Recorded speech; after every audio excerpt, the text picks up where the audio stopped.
정부가 국민연금 기금운용위원회에 주주권 행사 가이드라인을 최종 확정하기 전에 이를 보완하겠다고 밝혀 관심이 쏠리고 있습니다.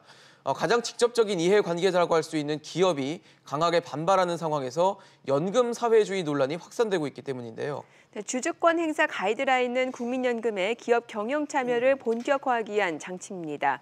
경영계는 이것이 기업 경영에 과도한 침해가 예상된다며 강하게 반발했지만 반대로 가이드라인의 내용이 부족하다며 더욱 강한 경영 참여를 요구하는 목소리도 높습니다. 여러분은 정부가 보완하기로 한 국민연금 주주권 행사 가이드라인 어떤 방향으로 수정돼야 한다고 보십니까? 여러분의 다양한 의견 저희 아침 토론으로 보내주시기 바랍니다. 100원의 이용료가 있는 유료 문자 샵 3698번으로 보내주시면 저희가 토론 중간에 소개해드리고 또 전문가들에게 질문해보는 시간도 갖도록 하겠습니다. 오늘 토론 두 분의 패널 소개해드리겠습니다. 한국항공대 경영학부 허희영 교수, 참여연대 경제금융센터 이동구 실행위원입니다. 두 분 어서 오세요. 어서 오십시오. 안녕하세요. 일단 정부가 최근에 국민연금 가이드라인에 대한 주주권 행사 가이드라인에 대한 천명을 했습니다. 근데 두 분께서 일단 그 가이드라인을 어떻게 보셨는지가 좀 궁금한데요. 교수님부터 좀 말씀을 좀 부탁드릴까요? 예, 보건복지부가 13일 날 공청회를 통해서 가이드라인의 실체를 내놨죠. 예. 근데 한마디로 지금 그 국민연금이 연금을 개혁해야 하는 이런 엄중한 과제를 놓고서 이 경영 개입의 그 단초가 될 수 있는 이런 그 가이드라인을 제시한 게 좀 엉뚱하다, 생뚱맞다라는 생각이 들고요. 예. 왜냐하면 국민연금은 88년부터 지금까지 30여 년 넘도록 국민들로부터 기본소득의 9%, 네. 그러니까 본인 부담 반, 또 사업주 반을 해서 9%씩 강제하는 세금 제도거든요. 예. 그런데 지금 그동안에 연금에 대해서는 개혁이 필요하다. 왜냐하면 앞으로 이게 지속 가능하겠는가? 지금 그 국회 예산정책처가 내놓은 걸 보면 점점 앞당겨지고 있어요. 국민연금공단 자체 추계를 보더라도 이게 60년이면 고갈될 것이라고 했는데 57년, 54년으로 자꾸 앞당겨지고 있는 현실에서 예. 사실 국민들의 그 노후 생활자금, 노후 자금을 맡아서 관리해야 되는 사실 집사거든요. 그러니까 이 자금을 안전하게 관리하고 그 앞으로 그 10년, 50년, 100년 후에 이 노후 자금에 대해서 지속적인 그런 것을 지금 머리를 짜내야 될 시기에 지금 어떻게 보면은 이게 커졌어요. 그런데 이 거대한 700조 원 넘는 자금을 가지고 네. 이제 주주권을 행사하겠다. 그러니까 기업의 경영권에 참여하겠다는 것을 이번에 사실은 표명한 거거든요. 그렇기 때문에 그 경영계가 위축이 되고 반발할 수밖에 없는 거죠. 어떻게 보면 이건 잘못하면은 우리 시장 경제 근간을 흔드는 사실은 아주 경영권에 심각한 침해를 초래할 수 있다. 그런 우려 때문에 지금 재계가 지금 반발하고 있는 거죠. 네. 이동구 의원께서 어떻게 보십니까? 예, 교수님 말씀도 일리가 있는 부분이 상당히 많습니다. 예. 그런데 이제 그것을 하나씩 말씀드리면 연금에 있어서 제일 중요한 것이 일단 수익률이 중요하고요. 예. 그다음에 연금 개혁 중요하죠. 근데 수익률을 지킨다는 것은 연금이 투자하고 있는 우리 연금은 국민연금은 약 절반 정도는 국내외 채권에 투자하고 있고 약 20% 정도는 해외 주식에 투자하고 있습니다. 국내 주식에 투자하는 것도 지금 그보다 해외 주식보다 적게 투자를 하고 있는데 그 투자하고 있는 비중을 어차피 우리가 주식으로 투자하고 있는데 그 투자를 하고 있는 회사들이 경영이 잘 돼야 투명하고 건강하게 움직여야 주식도 적정한 가치를 인정받고 주가도 올라가고 그래서 국민연금의 수익률도 어느 정도 이상 보장받을 수가 있는 겁니다.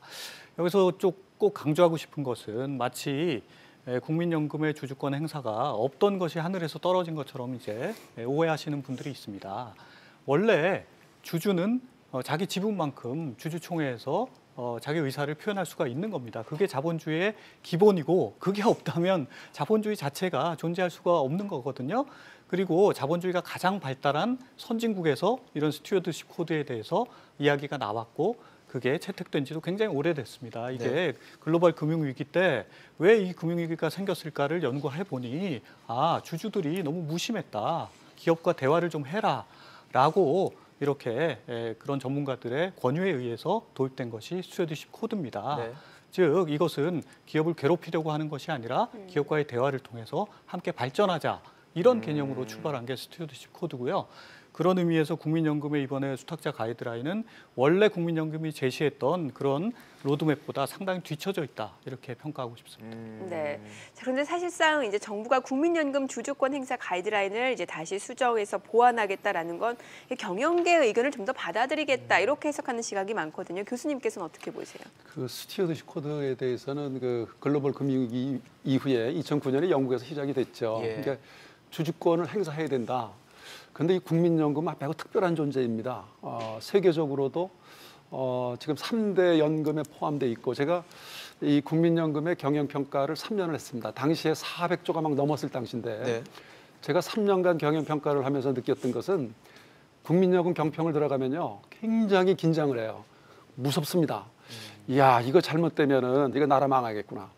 그런데 지금 이게 600조, 700조로 금년에 넘어갔거든요. 그래서 이것은요, 전문성이 굉장히 보장이 되어야 하고, 이 지금 수익률 말씀하셨는데 수익률보다 더 우선해야 되는 게 안전해야 됩니다. 국민연금의 투자는 매우 보수적으로 해야 돼요. 그러면서 수익률을 제고해야 되니까 두 마리 토끼를 다 잡아야 되는 거죠. 그리고 정치적으로부터 아주 독립되어야 합니다. 어느 정치 권력이 들어오더라도 어느 정부라도 이거 손대면 안 됩니다. 그런데 세계적으로 지금 세계적인 연금들은 다 정치적으로 독립돼 있죠. 우리나라만 지금 그 국민연금공단 이사장을 임명을 하고 그거에 대해서 지금 그 기금운용위원회가요 20명인데 다 이게 과연 전문성이 확보돼 있느냐? 전문적이지가 않아요. 장차관이 6명이 들어가거든요. 장차관 5명, 이사장. 그다음에 노사 대표가 3명씩 들어가요. 가입자 대표가 6명입니다. 그리고 전문가 대표 2명밖에 없어요. 그리고 여기에서 중요한 심의를 하거든요. 그래서 전문성에 대한 문제가 분명히 있고 그다음에 지금 이것은 어느 정부라도 연금공단 이사장은 이렇게 뭐 입맛 땡기는 사람을 임명할 수 있는 자리가 아니거든요. 그래서 지금 이 수익률이라든가 외국과 비교하는 것은 우리는 매우 특별하다. 그리고 우리는 지금 전체 시가총액의 7%를 이미 들어와 있어요. 그러니까 무슨 캘리포니아 뭐 공적 연금이나 이런 데는 미국의 그 시가총액의 0.3%입니다. 우리나라의 국민연금은요 지금 이 연못에서 고래가 자라나고 있는 겁니다. 그렇게 전문가들이 비유를 하죠. 저게 생태계를 파괴할 수도 있겠다. 고래가 한번 움직이면 지금 그것을 이번에 가이드라인으로 사실은 표명한 거예요. 그래서 매우 이건 우려할 만한 일이다. 어쩌면은 과연 우리 이 경제가 우리 경제 시스템이 자칫하면 어떤 지금까지 지켜왔던 그 자본주의적 요소보다는 사회주의적인 경제적 요소가 이제 들어올 수도 있겠다라는 그런 우려를 하고 있는 거죠.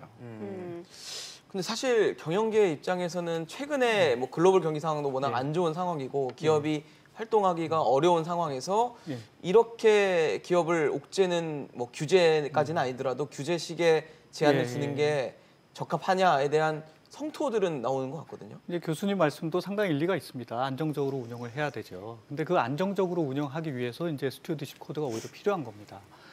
그러니까 국민연금 스튜어드십 코드가 주로 이제 관심을 가지고 있는 것은 회사에서 횡령이나 배임을 저질러서 회사에 큰 손실을 끼친 사람들이 이사진에서 계속 활동을 하고 있거나 아니면 수익은 많이 생기는데 배당을 하지 않아서 국민연금 수익률에 지장을 주고 있거나 뭐 이런 경우에 그것에 대해서 요구를 하겠다는 거지. 아까 말씀하신 전문성, 기업에 있어서 경영의 핵심은 기업의 경영 전략을 세우고 시장을 정하고 제품과 서비스를 기획하고 그것을 어떤 마케팅 전략으로 어떻게 팔아갈 것이냐 이런 것이 이제 전문성이 필요한 건데 그것에 대해서 국민연금이 간섭하려는 것은 전혀 아닙니다. 그리고 국민연금이 그렇다고 해서 기업들이 뭐 M&A를 하거나 또는 회사를 분사를 하거나 뭐 이런 것들에 대해서 직접적으로 뭐 제한을 하겠다는 것도 아니고요. 그리고 또 중요한 게 있는데 국민연금이 스튜어드십 코드로 어떤 주주로서의 목소리를 내더라도 그게 바로 경영에 반영되지가 않습니다. 주주총회라는 절차를 통해야 됩니다. 그리고 주주총회 절차에서 주총 보통 결의가 있고 특별 결의가 있는데 굉장히 중요한 경우에는 주총 특별 결의 같은 경우에는 정관을 개정하거나 하는 경우에는 전체 주식 수의 3분의 1 이상의 동의를 받아야 됩니다. 그런데 국민연금이 아무리 지금 연못 속의 고래라고 하더라도 그렇게 큰 기업들의 지분을 대량으로 가지지 못하고 가질 수도 없습니다. 그러니까 이건 굉장히 과장돼 있는 겁니다. 경영진에서. 왜냐하면 우리나라만큼 기업들이 또는 기업 주들이 사회적으로 비난받을 짓을 하고 범죄를 저질러도 여전히 기업을 지배하고 있고 또 기업이 정상적으로 굴러가는 나라는 세계적으로 선진국 중에는 없습니다. 외국의 경우에는 앨런 같은 경우에는 회사는 파산했고요. 거기 경영진은 모두 종신형에 가까운 형을 살고 있습니다. 우리나라는 그렇지 않습니다. 좀 가벼운 솜방망이 처벌을 받고 나오면 예. 여전히 기업을 지배하고 있고 배당금을 수백억씩 받고 있습니다. 우리나라에서 지난 2016년 기준으로 네. 배당금을 100억 이상 받은 대주주들이 20명이 넘습니다. 예. 그런 것을 생각하면 이것은 기업을 옥죄기 위한 게 아니라 국민이 마땅히 국민연금을 통해서 투자를 했기 때문에 기업을 안정적으로 가도록 해야겠다. 건강하게 가게 해야겠다. 그 안에서 기업의 돈을 기업에게 피해를 주는 이사진을 배제하도록 해야겠다. 뭐 이런 뜻으로 하는 것뿐입니다. 네. 제가 거기에 대해서 좀 반론 예, 좀 예. 토론 시간이니까 말씀하시죠. 네. 예. 뭐 정해진 대로 질문하지 않겠습니다. 예, 반론 답변만 얼마든지 하세요. 예. 지금 우리 법적으로 변호사님이시니까 좀 보는 게 저하고 시각이 다릅니다. 저는 네. 경영학자로서 보면 지금 국민연금이 우리나라에서 기업에 대한 영향력이 어떨까? 지금 크지 않다고 말씀하셨는데요. 우리나라 쓸만한 상장 기업은 대부분 2대 주주, 3대 주주로 지금 참여하고 있죠. 지금 5% 이상 참여하고 있는 상장사가 313개입니다. 281개입니다. 313개, 이건 뭐 약간 굉장히 많은 거 아닙니까? 예, 맞습니다. 굉장히 많죠. 예, 거기 예. 5% 이상이면 대주주 중에 1% 이상은 그런데 그 대주주라고 5%를 하죠. 가지고 주주권을 행사를 그동안 거의 안 해왔다는 거죠. 자, 그러면 예를 들면- 나머지 95%의 오히려 그 영향력이 더 커지는 거고 잠깐 그 중에는 이제 대기업 네. 대주주들이 포함되어 그리고 있는 삼성전자 예도 그렇고 금년봄에 우리 대한항공의 경영권을 박탈했죠. 그때 우리가 그 경영권을 마지막 박탈했나요? 경영권 박탈당했죠. 이사진에서 배제된 것과 경영지권 박탈은 다른 조양호 개념이죠. 회장의 연임이 반대됐죠. 국민연금이 거기서 그렇지만 인권권을 조양호 회장의 행사했죠. 영향력은 줄어들지 않았습니다. 그건 이제 업무 집행 지시자라고 해서 조양호 회장이 그러니까- 결국은 이사를 선임하고 조양호 그러니까 회장이 조양호 회사의 전략을 회장은- 정하는 것이지. 예, 먼저 제가 먼저 들어보고 얘기하겠습니다. 예. 조양호 회장의 경영권을 박탈한 이유는 가족들이 갑질을 많이 했다. 사법적으로 처리가 진행 중이었죠. 거기에 배임 횡령도 다 들어가 있어요. 그런데 경영권을 박탈한 겁니다. 왜냐하면 국민연금이 사회적인 지탄, 여론 저런 걸 혼을 내야겠다. 결국은 주주권을 행사했던 거죠. 지금요 우리 국민연금이 지금 이게 어느 정도로 크냐 하면 지금 그게 290 몇 개이든 313개이든 사실은 쓸만한 우리나라 상장 기업은 2대 주주, 3대 주주로 거기에 이제 배임 횡령 말씀하셨는데 배임이나 이런 거 걸면은요 지금 어떻게 돼 있냐면은 즉각 그러니까 법령을 위반한 사실이 드러나면 이사 해임을 건의할 수 있도록 했고 정관 변경을 요구할 수 있도록 이번에 가이드라인에 놓았잖아요. 예.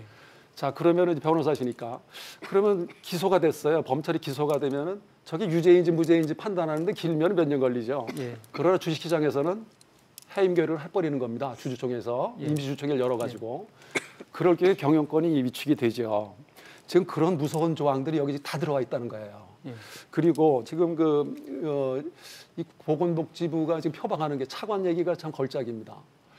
지금 이 투자 기업의 불확실성을 해소하겠다, 시장의 예측 가능성을 높이겠다라고 했는데 투자 기업의 불확실성을 어떻게 제거합니까?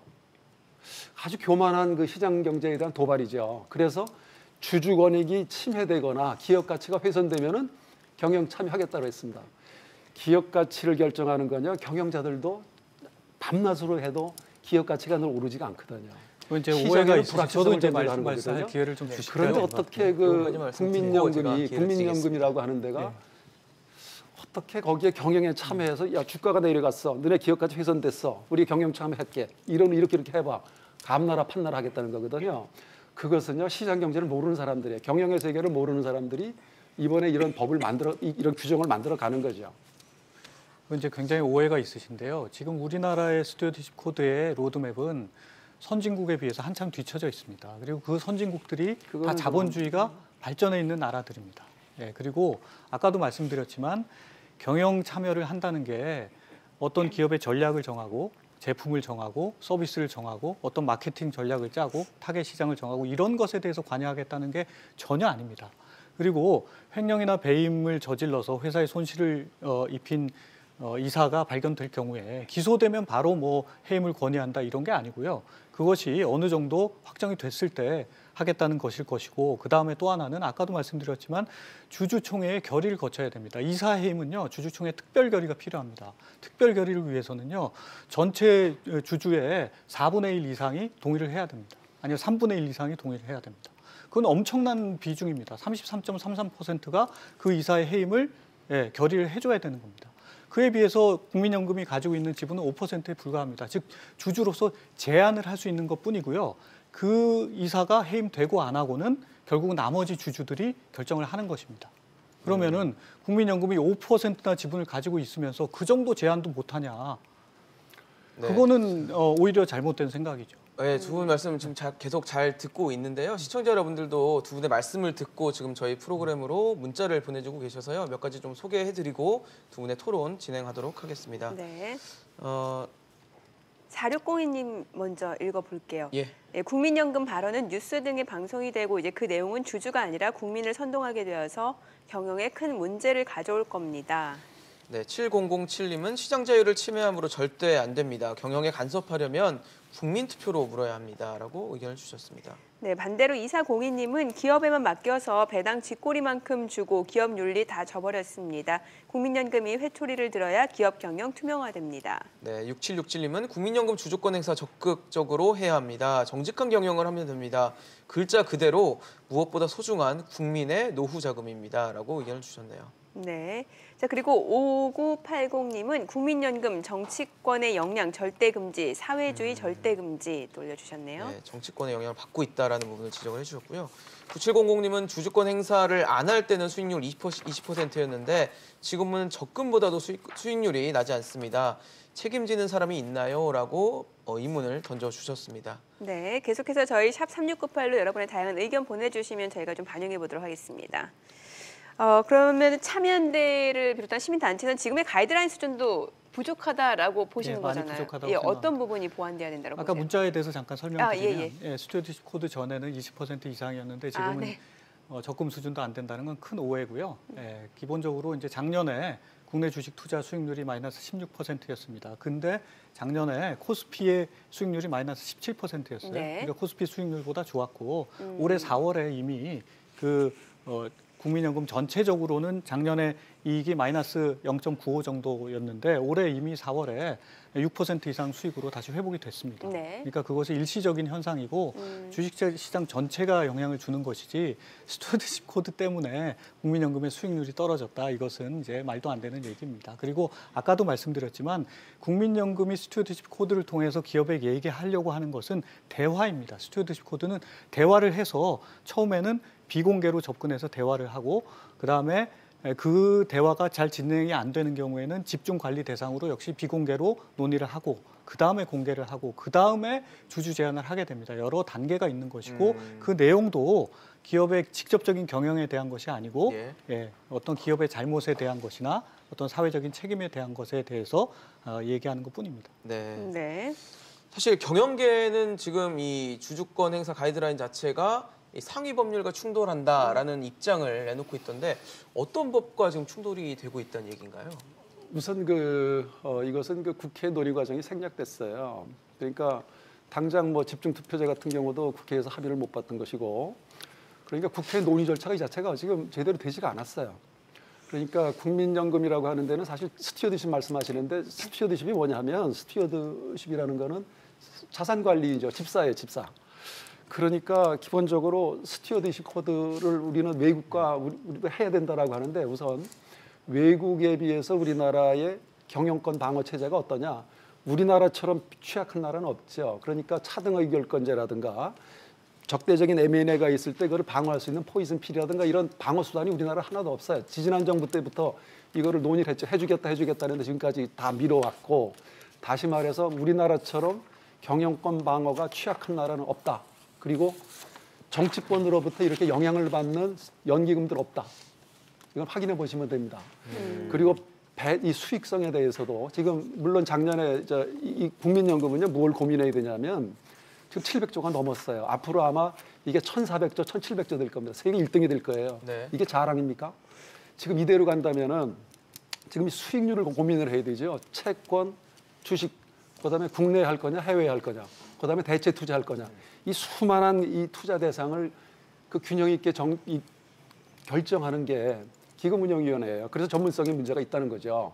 그리고서 작년에는 우리 22조 국내 주식에 투자해가지고 22조 1,600억을 원을 손해를 봤어요. 22조 네. 이상을 날린 겁니다, 원금을. 그거에 대해 책임 물어야죠. 그러나 그거에 대해서는 그냥 넘어가는 거예요, 지금. 그리고 오히려 해야 할 일은 뭐냐면 국민들이 돈을 맡길 때 기업 지배구조 개선하라고 맡긴 게 아니잖아요. 노후 자금을 안전하게 관리하고 수익률도 높여주라. 그거였는데 지금 해외하고 달리 경영권 방어 수단은 없는 나라에서 지금 경영에 참여하겠다는 거 아니에요? 네. 지금 아무리 그게 그렇지 않다. 이 스튜어드십 코드라고 하는 건 경영권 침해하는 거 아니라고 하지만 기업들은 이래가지고 의사결정을 마음대로 할 수 있겠다는 거예요. 지금 허 교수님하고 비슷한 내용으로 많은 분들이 또 문자를 주고 계시니까 그 내용을 좀 소개해드리고 변호사님께 좀 반론의 기회를 드릴게요. 끝자리 9090님이 국민연금을 수단으로 기업을 정권의 입맛에 맞게 통제하겠다는 발상, 사회주의 경제다라고 올려주셨고 8740님도 소주성과 똑같네요. 국민연금의 정치적 독립성과 전문성을 먼저 확립해야 하는데 앞뒤가 바뀌는 정책이 계속되고 있네요. 자, 그리고 역시 국민연금을 그렇게 운영하라고 누가 위임했나요? 9090님이 올려주셨고 9955님도 사회주의 국가 만들려고 한다 이렇게 올려주셨어요. 그러니까 국민연금의 본래 기능부터 좀 잘 해야 되지 않냐라는 지금 의견들이 오고 있는 것 같거든요. 예, 국민연금의 본래 기능이 이제 투자를 해서 수익률을 올리는 건데요. 문제는 국민연금이 투자를 한 회사들이 이제 국민연금 규모가 크다 보니까 투자를 했는데 그 회사에 이상이 발생하면 지켜보고만 있을 수는 없지 않겠습니까? 그 점을 주의하셔야 됩니다.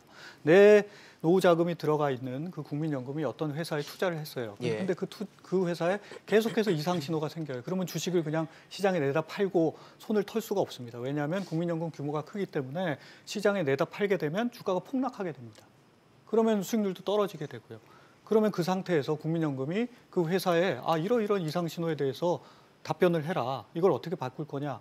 그 정도도 묻지 못한다면 국민연금이 어떻게 투자를 해서 수익률을 올릴 수 있겠습니까? 그다음에 우리나라의 기업들이 경영권 방어 체계가 미비하다고 했는데 아마도 시청자들께서 기억하시는 우리나라 기업들 중에 적대적 M&A를 당하거나 해서 경영권을 뺏긴 사례가 있나요? 없습니다. 2003년에 소버린 사태가 있었고 그 이후에 칼 아이칸이 KTNG와 관련해서 어떤 것을 하려고 하다 실패했었죠. 그러나 그 이후에 우리나라의 기업이 무슨 해외의 투기 자본에 의해서 경영권을 뺏기거나 그런 사단이 일어나거나 한 건 없습니다. 우리나라만큼 기업의 경영권 방어가 잘 이루어지고 있고 기업들에게 유리하게 상법 체계가 갖춰진 나라가 없습니다. 네. 네. 그런 상황에서 그다음에 이제 사회주의 말씀을 하시는데 네네. 연금 사회주의라는 말씀을 많이 하시죠. 네네. 그 연금 사회주의라는 뜻이요. 연금을 통해서 이 사회가 사회화된다는 뜻이 아니고 연금 사회주의는 원래 좋은 뜻으로 쓰였습니다. 1976년에 피터 드러크라는 경영학자가 보이지 않는 혁명, Unvisible Revolution이라는 의미로 기고를 하면서 노동자들이 생산수단을 소유하는 게 사회주의라면 미국이야말로 사회주의다. 왜냐하면 연금을 통해서 생산수단을 가지고 있다. 네네. 그래서 미국이 이렇게 좋다라는 의미로 사용한 용어지 네. 연금을 통해서 사회주의화가 되는 게 아닙니다. 30초만 좀 발언. 네, 저희 네, 이제 30초. 마무리할 시간이어가지고 그래도 30초 교수님 네, 30초 말씀 짧게 잠깐 드릴게요. 짧게 듣도록 예. 하겠습니다. 예, 그 국민연금공단은 지금 이 연금 고갈에 대비해야 됩니다. 지금 30대, 40대들이 내고 있는 돈을 그들은 2049년, 2053년이 되면 받을 돈이 없습니다. 35년 후, 38년 후의 일입니다. 그것부터 고민해야 됩니다. 그리고 지금 국민연금은 그 투자한 기업에 나쁜 기업이니까 손을 보겠다고 하지 마시고 기업이 못된 기업이 있으면 거기 투자 안 하면 됩니다. 그건 시장에서 알아서 합니다. 그걸 왜 들어가 가지고 이래라 저래라 하려고 합니까? 국민연금. 그게 이제 투자하기 전에는 나쁜 기업인지 그럼 밝혀지지 빠져나와야죠. 않는 경우가 많습니다. 예. 아까도 그런 기업에 말씀드렸던 투자하면 대로 안 되는 겁니다. 국민연금이 빠져나오게 되면요. 주가 종목 선택이 폭락합니다. 실패한 거죠. 주가가 폭락하고 다른 투자자들도 주식을 알겠습니다. 내다 팔 겁니다. 네. 그러면 어떻게 합니까? 저희가 네, 저희가- 다음에 두 분 모셔서 네. 조금 더 이야기를 들어볼게요. 저희가 네, 아무래도 생방송이다 뭐 지금 보니까요. 두 분 말씀만 들어봐도 가이드라인을 둘러싼 논란이 얼마나 큰지를 좀 저희가 확인할 네. 수 있는데요. 정부가 오늘 녹실 회의를 열고 비공개 회의를 열고 이 부분에 대한 논의를 한다고 합니다. 어떻게 보완이 될지 또 내일 기금 운용회에서 어떤 결정을 내릴지 좀 지켜보고 저희 또 두 분 모시고 얘기 나누도록 하겠습니다. 오늘 이동구 위원, 허희영 교수와 얘기 나눠봤습니다. 말씀 고맙습니다. 네, 잘 감사합니다. 들었습니다.